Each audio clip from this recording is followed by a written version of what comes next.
Petition పైన discussion జరుగుతుందని bail cancel చేయాలని వీళ్ళు, లేదు పొడిగించాలని ఆయన. మొత్తానికి పొడిగించినట్టున్నారు. తదుపరి విచారణ 18వ తేదీకి, నవంబర్ 18కి వాయిదా పడ్డది అని ప్రశ్నించారు.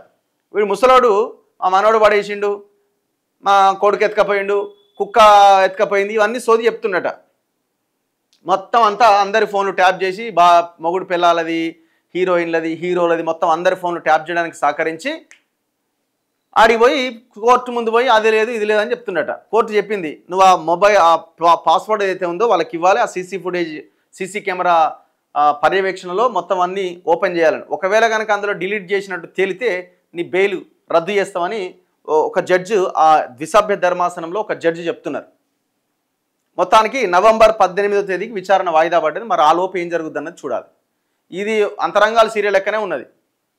ఇది మన ఈ విచారణ, ఈ కథ వ్యవహారం. ఈయన పైన ఆయన సంగతి ఏంది? అసలు ఈ ప్రభాకర్ రావుకి ఫోన్ ట్యాపింగ్ చేయమని ఆదేశించినోడు ఎక్కడ పోయిండు? ఈ ఫోన్ ట్యాపింగ్ని అడ్డం పెట్టుకొని జరిగిన దందాలు, భూ లావాదేవీలు, వ్యాపార లావాదేవీలు, ఇవన్నీ వీటి సంగతి అయినా తేల్చాలి కదా కనీసం. ఏ కేసు ముందుకు పడతలేదు. మరి ఏందో అర్థం కావట్లేదు. అర్థమయ్యేది ఏముంది కానీ